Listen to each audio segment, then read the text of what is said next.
Willkommen, bienvenue, welcome to the Dirk Pullman Show. My guest today is Viviane Fischer, a lawyer, a milliner. That's not the most important part of her work, though.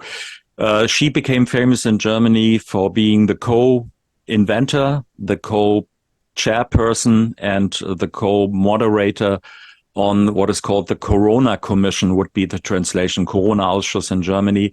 That was the alternative organization which did the major part of the work to investigate when the COVID-19 crisis started, what was going on. And Professor Bhakti, whom I interviewed earlier, was there. Wolfgang Wodak, who was a main person in the European Parliament to make sure that the swine flu was kind of a fraud. He was the one investigating that and debunking it. Also still a member of the Corona-Ausschuss, the Corona Commission. But now there's a feud inside, not really now, but now it gained some traction because Reiner Fuellmich has been arrested in Germany. And I want to talk with Viviane Fischer about it, who had worked together with him, what this story is about. And so, Viviane, thank you for coming on my show. Hello, Dirk. Thanks for having me. Yeah, the question that I'd like to start with is from the legal point, what is really going on now? Because in Germany, we heard various ways, and also internationally, I think it's just clear that Reiner Fuellmich is now in custody. He's under investigation. Is that correct, or is that already? Because there's a lot on the internet, and the first thing is I'd like to make sure what is correct, what is going on. Yeah, what we know at this point in time is that Reiner has been arrested, or basically like he was in Mexico before. So he was, it seems, escorted as his defending lawyer told the public back to Germany in an airplane. And then he got arrested in Frankfurt at the airport and is now in custody. And there's a public statement by the district attorney. And they said that he's been charged, or like they're going to charge him or investigate him for charges of embezzlement, because there's 700,000 euros that he has used for private purposes of the donation money of the Corona Investigative Committee. Yeah, we will go into that, and it's also so it's the legal foundation is Audiatur et altera pars. Listen to both sides. Reiner Fuellmich has been on TNT in several shows. And with this case now that there's a scandal cooking, so to speak, we'll also talk to the other side later. But because you have never been heard, I think it's very important that we hear your side of the story, because you are connected to this trial that is happening. And we should investigate maybe in a chronological way why is first to check that also for factual correctness, right? You are the one who filed a suit in terms of embezzlement of Reiner Fuellmich about the Corona-Ausschuss. Is that correct, or does it need to be clarified? That is actually not correct. I went public basically with some financial irregularities we found about Reiner Fuellmich last year. It's almost a year ago. And that is also when we decided that we would not work with him anymore in front of the camera and also behind the camera for our investigation work in the Corona Investigative Committee. And Wolfgang Wodak, you said he's a member. He's not exactly a member. He has been our scientific advisor from the beginning, and he's a crucial figure, but he's not a member. The Corona Investigative Committee consists of four attorneys of law, and the three others and myself and also Wolfgang and other people involved, we said we cannot tolerate or be silent about what we found with regards to financial activities, and went public. But there has been afterwards, there's been actually criminal complaint being filed, but that hasn't been done by me, but by the other members of the Corona Investigative Committee and an external lawyer who's involved in the class action. Just to clarify for the listeners, Wolfgang Wodak is I think on each one of the sessions of the Corona-Ausschuss, right? Yeah, he's always there in person or in Zoom. Yep. And asks questions. So this is why I called him a member. I didn't go into the legal construction, but if you watch the Corona-Ausschuss, you see Wolfgang Wodak. And before that, you've seen Viviane Fischer and you've seen Reiner Fuellmich on the show, on this Corona-Ausschuss, the commission. It's, what happens is you have interviewed, I think, something like 600 experts now in this area. So everybody who is important, you could also say internationally, that goes from Catherine Austin-Fitz. I mean, everybody has been on the Corona-Ausschuss.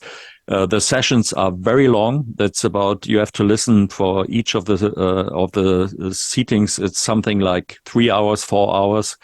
And so it's every Friday. Pardon?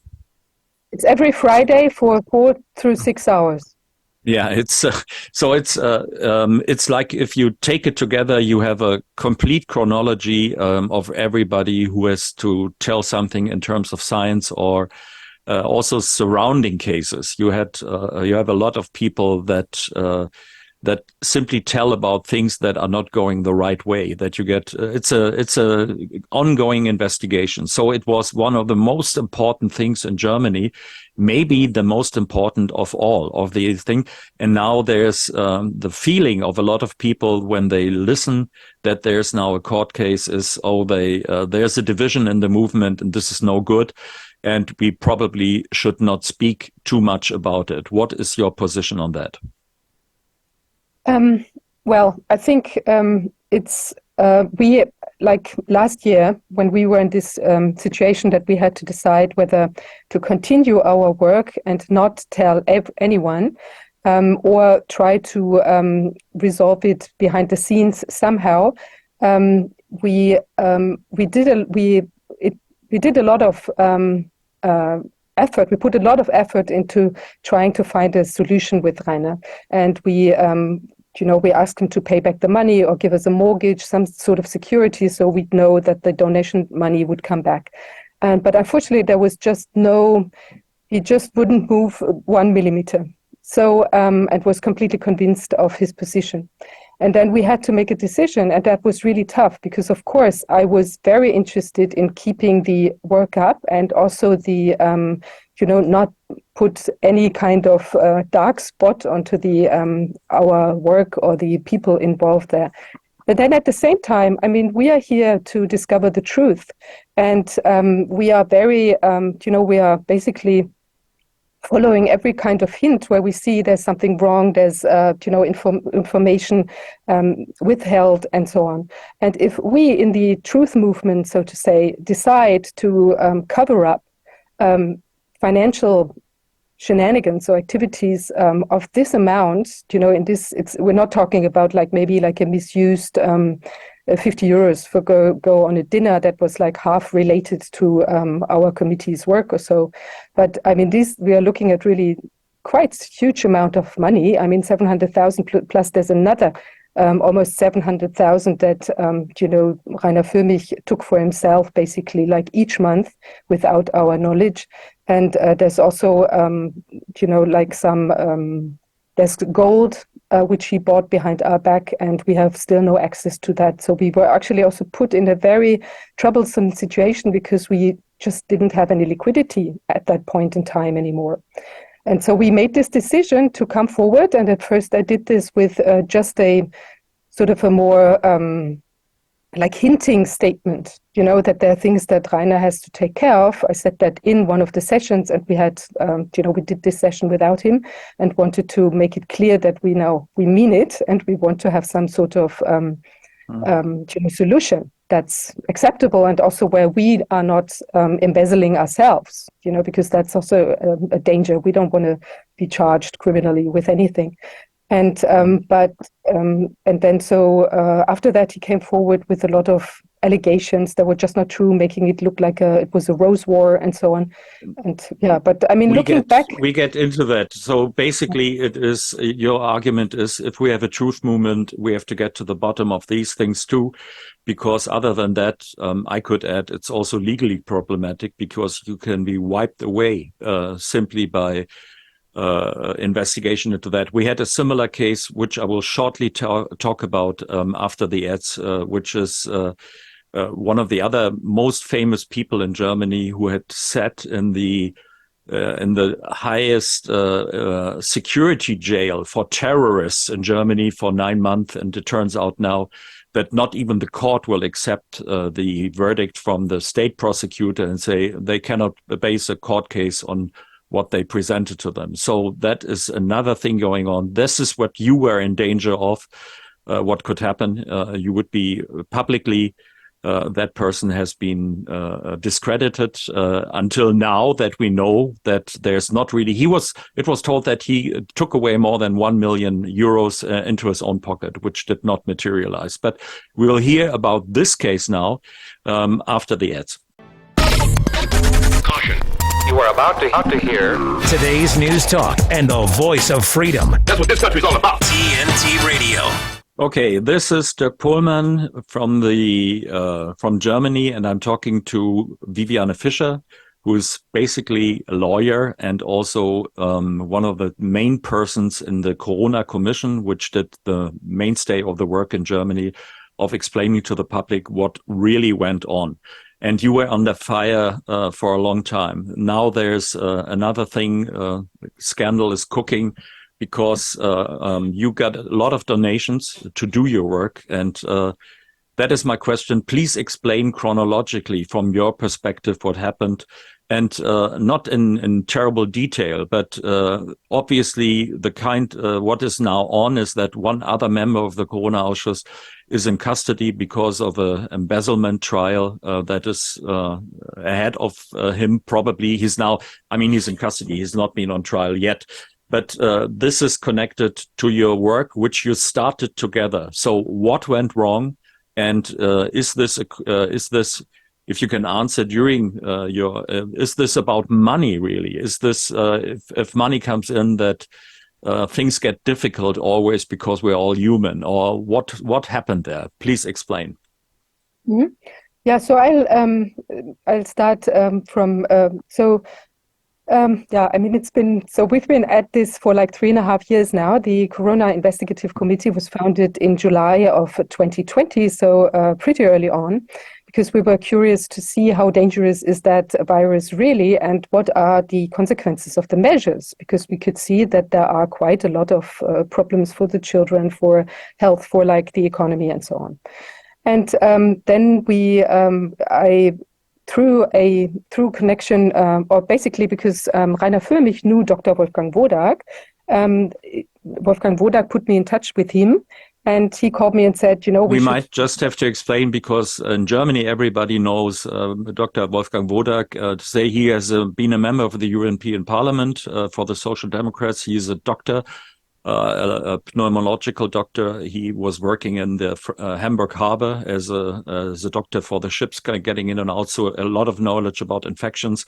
And he was the one who debunked the swine flu fraud in the European Parliament. So he should be a man of utmost credibility because of his track record. But everyone that criticized Corona got under fire. And he he's a regular member of your commissions, shows, I wouldn't call it really. It's like an investigation that you can follow. It's not from the state, it's private, it's from the alternative side. But Professor Bhakti is also in there, scientific heavyweight in this.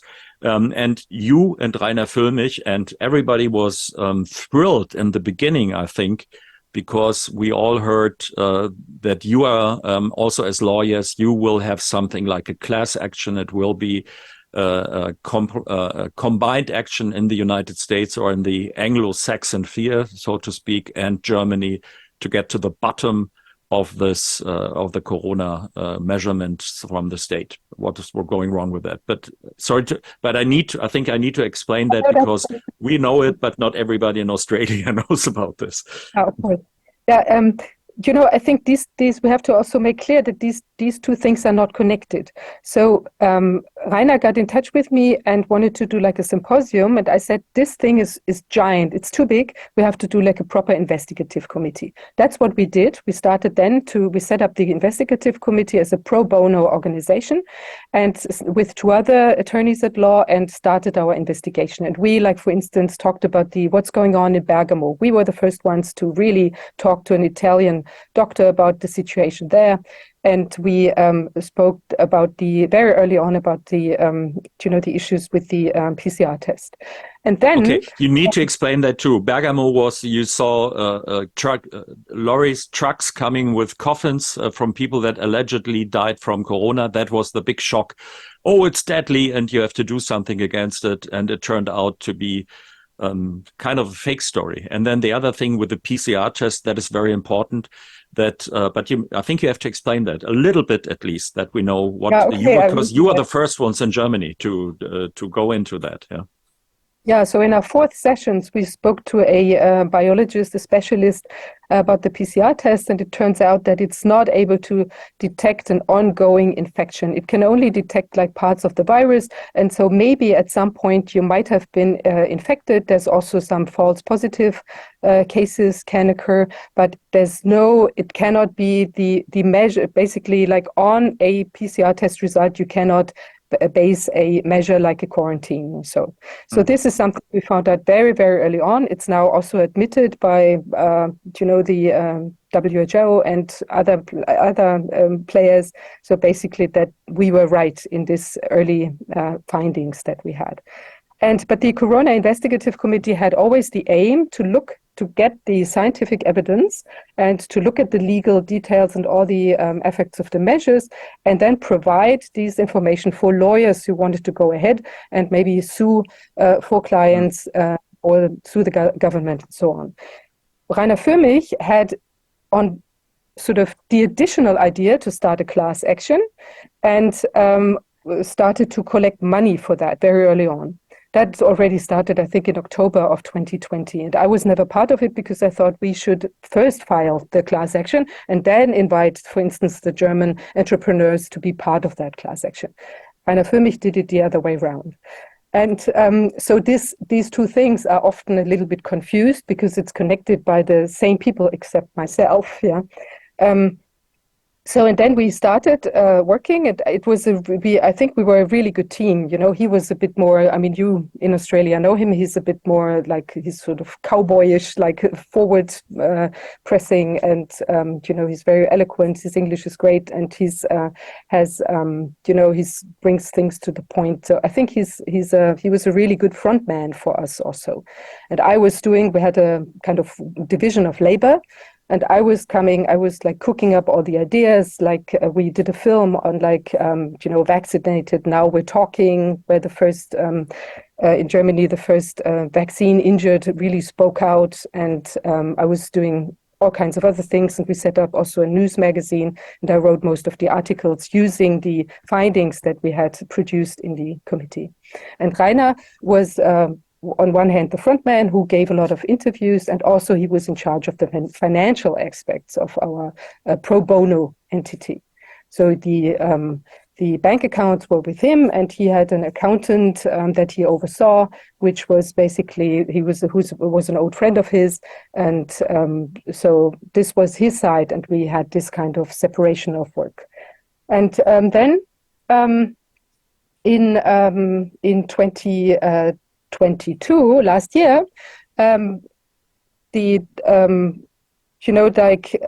donations were dying down a little bit, I think for everyone in this resistance movement, because the corona was not so violent anymore. And then I asked Reiner to pay back a liquidity reserve that he had held for us in an amount of 700,000 euros, to return that to the committee so we can work continue our work with a lot of with liquidity. I mean, we don't use this amount of this lasts for a very long time for our work, but we needed some of the money back. And the liquidity reserve idea, we came up because there were some of the bank accounts of people in the measure critical area had been closed down, and we were afraid that they might be closed down at some point. So there was a bit of money, or quite a bit of money in this case, put onto another bank account. Like in his side, that I held 100,000, he held 700,000, and he held 100,000.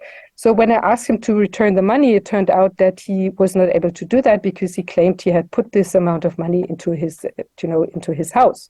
So basically paying off loans on his private house.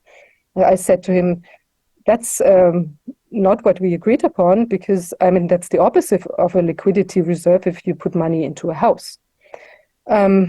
So this was that. And at the same time, it turned out that he had paid himself 30,000 euros per month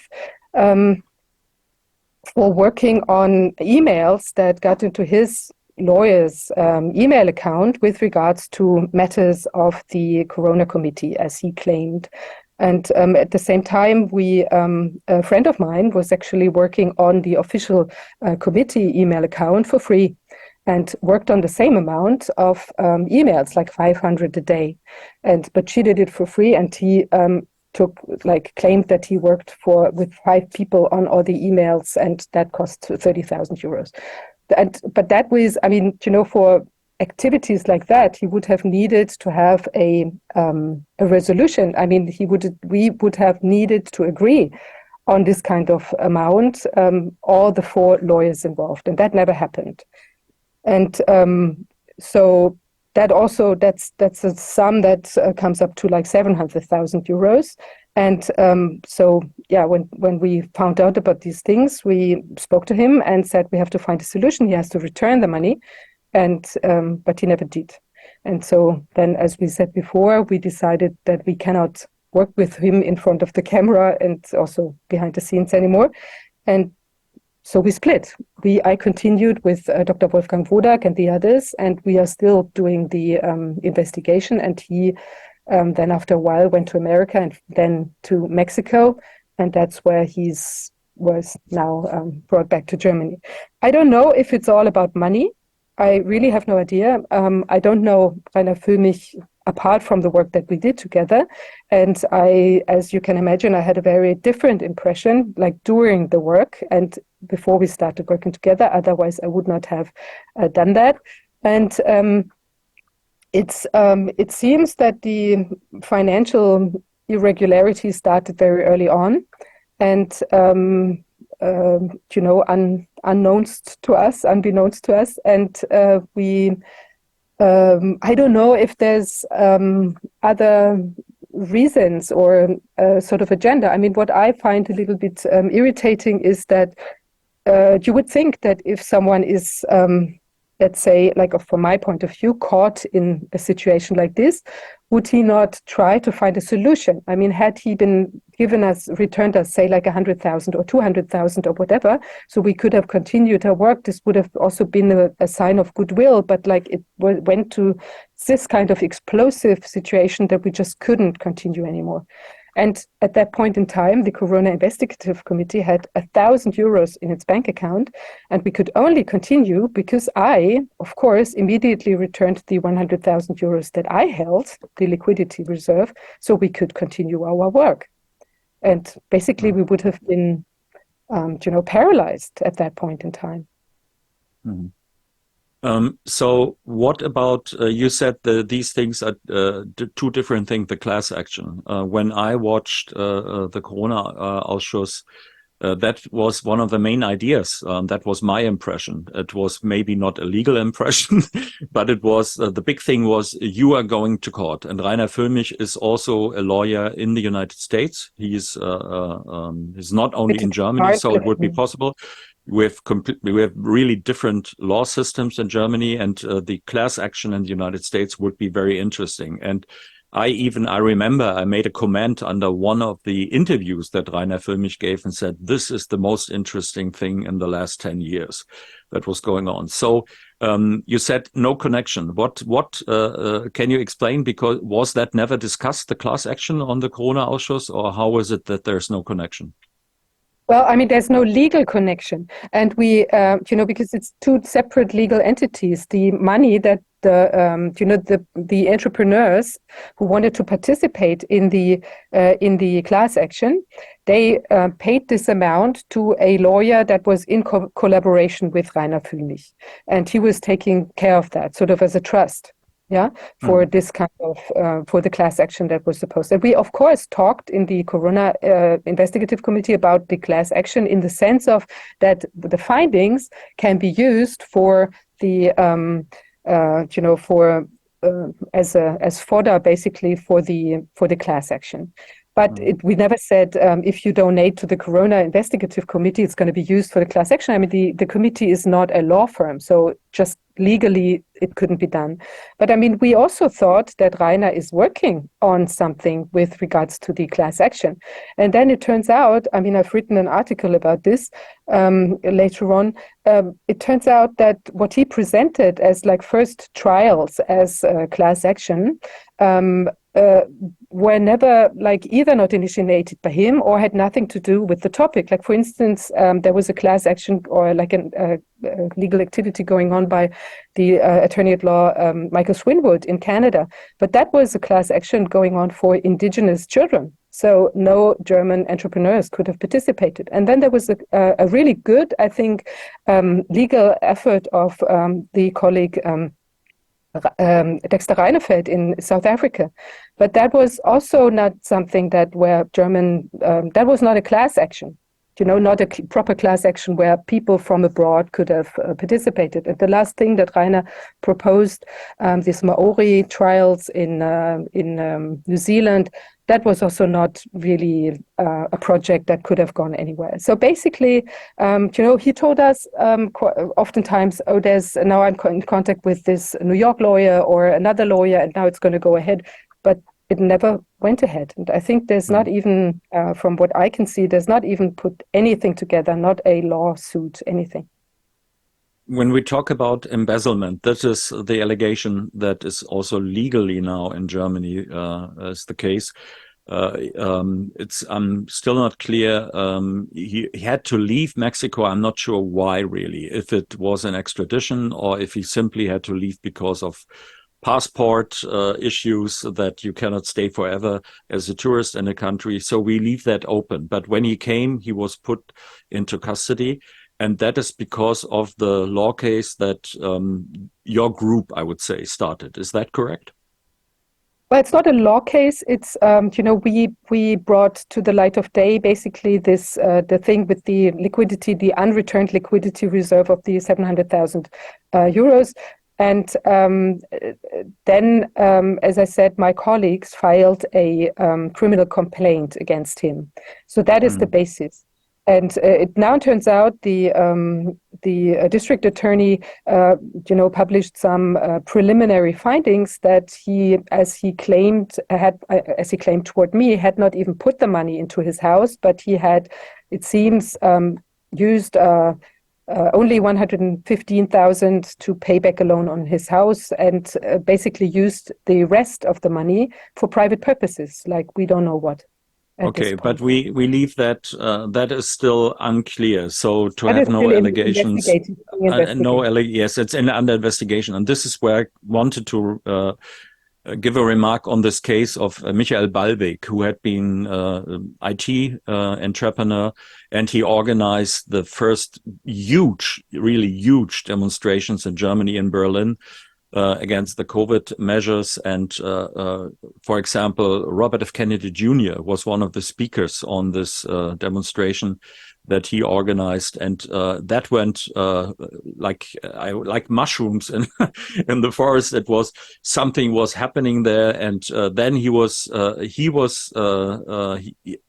allegedly he wanted to flee to Brazil.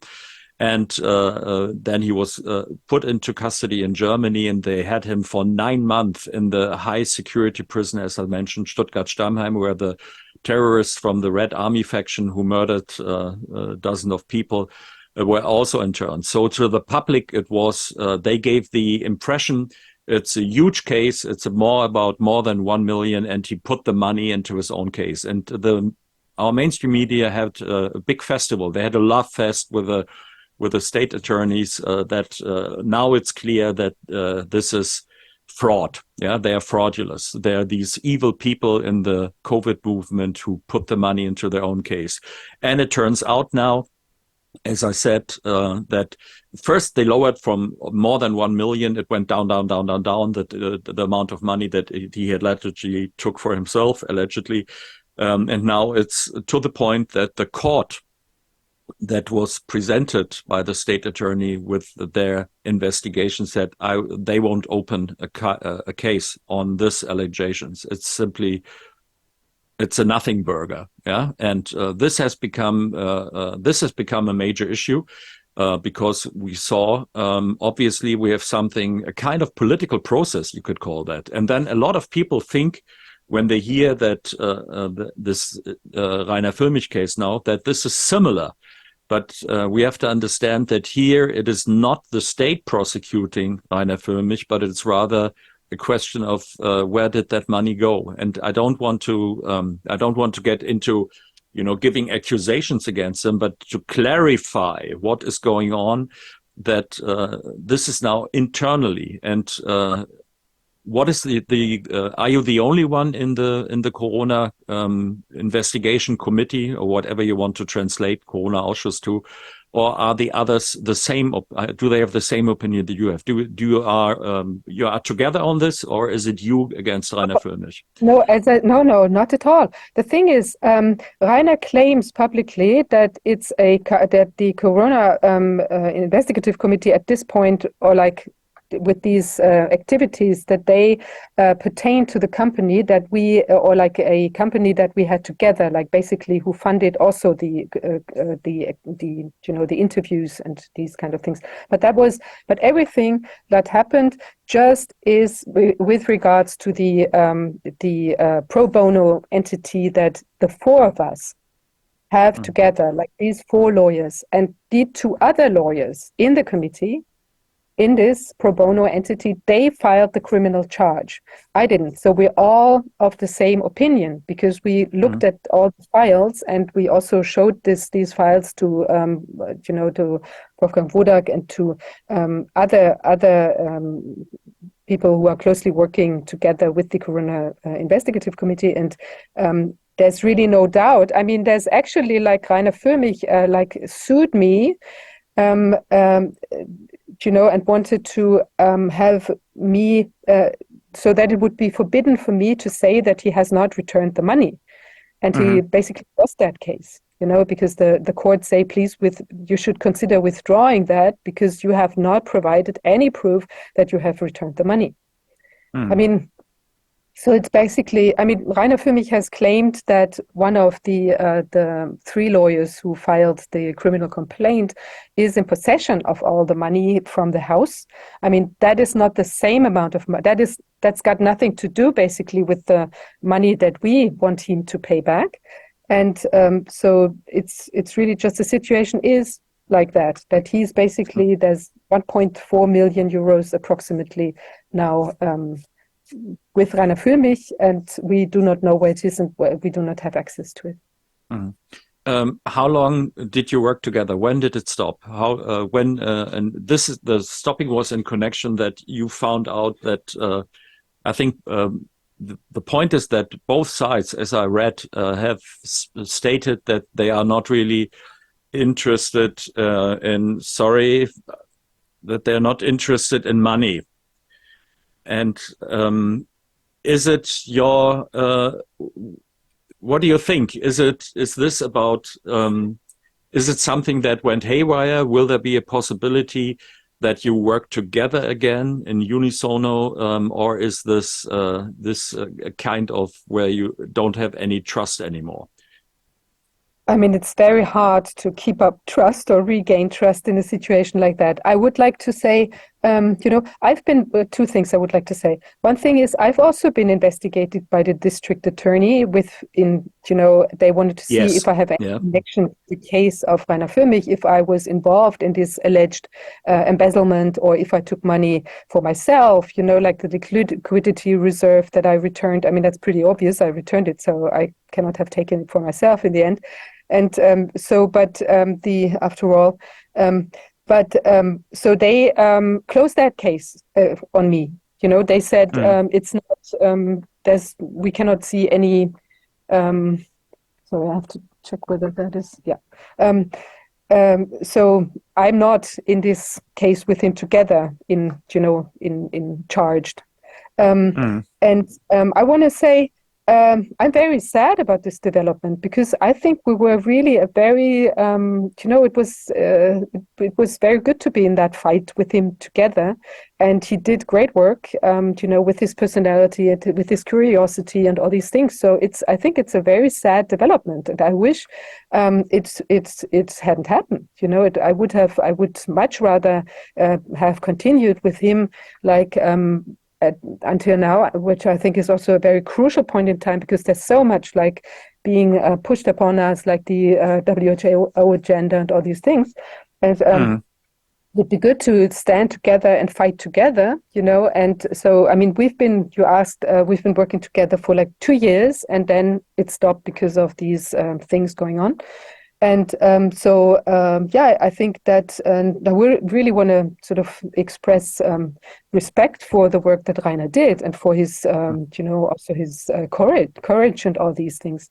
But for myself, I must say I'm not in this fight because I think that I don't want to be involved in things that cannot see the light of day. I mean, we've all, we put our finger into every wound that we see, because we think it has to be brought to the daylight. And so I expect the people that I work with to have the same attitude. And that is, for me, at this point in time, I just cannot see it. And I wish it was otherwise. And I, as our friend, Professor Martin Schwab, who's a quite famous German lawyer, very active also in the measure professor critiques. of law. He's also a professor of law. He's a very important person in that. Yeah. And he said there should be no prejudgment of Reiner, and there also should not be any prejudgment of my colleagues who charge the criminal files, and there should also not be any prejudgments of the of the district attorney that it might be a political case. I think we have to wait and see. From my perspective, I see. This is what I mean. I told what has happened, and I don't think these are good actions. But as a human being and as a fighter, for the basically here for everything to come to light, I think Reiner did a great job. I want to really say that. Okay, we get to the ads, and after that, I'd like to know what the lessons learned are you from that you can give to other people. You were surprised by the success you had. You were surprised by the money coming in, and what would be your advice to other groups who would have to handle the same things? So after the ads. You're listening to Dirk Pohlmann on today's News Talk, TNT Radio. And I'm talking to Viviane Fischer, who is a lawyer and has been working together with Reiner Fuellmich, who is now in custody in Germany. And I wanted to talk about lessons learned, but it came to my mind. Would you say you are the reason that he is now in jail? Is that fair to say? I think the reason is he himself, because what he did, if I didn't invent these things, and it was, one thing. So what he did is on his, that was his own decision to act like he did. And it was me who, that's true. It was me who brought these things to light, but I did this in as I think, sort of non-legal way in this case. Now that he's in custody, that's got nothing to do with me, because the criminal complaint was filed by my colleagues. So not me personally, but it was me who said, I'm not going to tolerate it, and I informed the others because it was me who knew first, and I informed the others, and they also said we're not going to, we couldn't, because we would have been then criminally chargeable as well. Yes, this is, I think, important because we have to see that this is a fest for the investigators, state prosecutors in Germany, because there would be, if you wouldn't have done this, there would be the possibility that this is another Michael Ballweg case where, and for the media also, so it's kind of an emergency brake that you pulled to not get into the situation that everybody is not under investigation, but will be treated like Michael Ballweg has been treated in Germany, where I said, I consider that it's close to at least close to being a political case. It's not, it was used to show that the people who were against the measurements of the state are fraudulent. But now, obviously there is a problem if an organization like yours suddenly gets a lot of money and then the people who are doing the information. The same would have happened to me. I'm not a financial guy. I don't know. I would have trusted anybody who's in the vicinity and told me how to manage that. And that's so. Is that one of the lessons learned, that you need some kind of professional advice from the very beginning? But I don't want to say what you should talk about. What are the lessons that you learned from these incidents? Yeah. First, I would like to maybe make a small remark on what you said, the previous point you made. The thing is, you have to see, this was a pro bono organization. It was really, that was the conditio sine qua non. This was like the absolute condition of all of us getting involved. This was not a profit, like a commercial entity, It was a pro bono organization where we said none of the people involved in the Corona Investigative Committee, not the four members, and also Wolfgang Wodak, or like for 4 members, like he's outside anyway, but we cannot take any money for ourselves. There can be no overpayment. And if anyone leaves from us, they just get their down payment, like it back, and that's 125 euros, so that's nothing. And this was the conditions under which we operated. And in each of our sessions, when we asked for donations, we said, we are not taking any money for ourselves. This was the promise that we gave to our audience. If we have a different situation, where say, we imagine we would have said, okay, we need first now 30,000 euros for Reiner Fuellmich, and then another 700 for him to pay off like whatever his expenses. And if there's anything in addition, then we might be able to do the work of the Corona Investigative Committee, unless maybe we also want money for ourselves. I guess no one would have donated. So, this was the promise we gave. And I think promises are to be kept. That's why we also say, the laws, our basic law, the promise of a democracy, these are, this is a vow, this is an oath, I think. And this is why we're fighting for the democracy and for the rule of law, and I think then we also have to abide by this. And because it was a pro bono constellation, we had an agreement, and he broke that. And in this case, I think it was really rather unexpected that it came to that constellation at all. Because we had an accountant, we had a tax advisor, we had an attorney at law who had like a designated lawyer's account. And, so that you would expect there's some sort of checks and balances. It turned out later on that the tax advisor, it was only, she never worked for us. Like the accountant and Reiner Fuellmich had claimed she's our lawyer, tax advisor, and turned out no. So it was sort of a kind of a network. And you have to maybe take into account that these kind of things can happen, but it's quite, this case, I think it's really quite remarkable. It's there's certain limits also against what you can protect yourself. So that's okay. Lessons learned. In addition, I would think, what I'd wish is that if a problem occurred, like say for instance, Reiner Fuellmich ran into financial problems. He could have also talked to us, because I was writing a book at that time, like actually when we were, liquidity was drying out a bit, and that I had written it, but it was like based on interviews that we did together. I wanted us to sell this book together, and so he could have made money from that book. Instead, later on, he kind of accused me that I wrote the book myself, or just whatever. It was not what he didn't represent him or so. Although we have a contract and all that, but we could have found other sources of income. We could have maybe, I don't know, doing another show that was commercial or so. I think you have to be then talk about these kind of things, but really just taking it behind the back of the donors also. I think that's.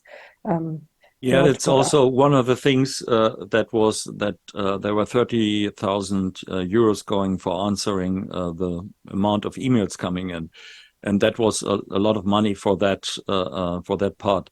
Is that correct? Or, Yeah, it was for, I think, an alleged purpose, because, that's what I think, because, yeah. And actually we had like a conversation, because everyone, the email accounts of all of the 4 lawyers, all of us, yeah, they were just like overflowing in the beginning and for a very, very long time, yeah. And so we got together and said, because the 2 others said we would need maybe a little bit of help, and had in mind so someone helping for like 1,000 euros a month or so. And Reiner said clearly, no way, this is not going to happen. We all have to take care of the email accounts, each one of us, without payment. And then next thing you see, these things turn out. So it's not.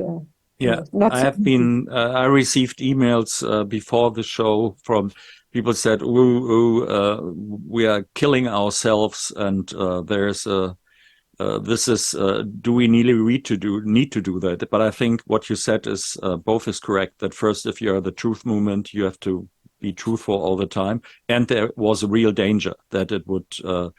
They would wipe away also Wolfgang Wodak, and Sucharit Bhakti is also a regular contributor, and he's like a mastermind scientifically, I think, in the back, it's fair to say, for this. So all of these people would have been in danger to be called fraudulent. So what is... Yeah, one thing, like Professor Bhakti is not as involved as, he was a guest in the show, but he's not involved in just like on a sort of personal background information. I know, where we. It's just but you could see if you wanted to know. But the thing is, we had 600 guests, 600 guests, like from all walks of life, like mostly professors, scientific, like really high strung, and, all these people. And then just imagine, we find out these things go on. And then people have said to us, why didn't you sue him, like in court? Why didn't you, behind the backs, kind of, don't last year, don't say anything, just like file a criminal charge. But imagine we would have now been sitting with Reiner Fuellmich at the table, and he gets arrested. And then people would have said, you've been sitting there for another year, smiling in front of the camera, asking for donations, because we still wouldn't have had the money because he had it all, even if he had continued to sit with us at the table. We still do not have access to the gold, for instance. And then people would have said, Wolfgang Wodak, you knew this, and maybe the 600 guests also knew this, and Reiner Fuellmich, you all knew this, and you keep on sitting there, and then, the whole project would have been gone bust, So I think it was a very tough decision to take back then in 22. But looking back, I still stand to it, I still say it was the right decision at this point in time. And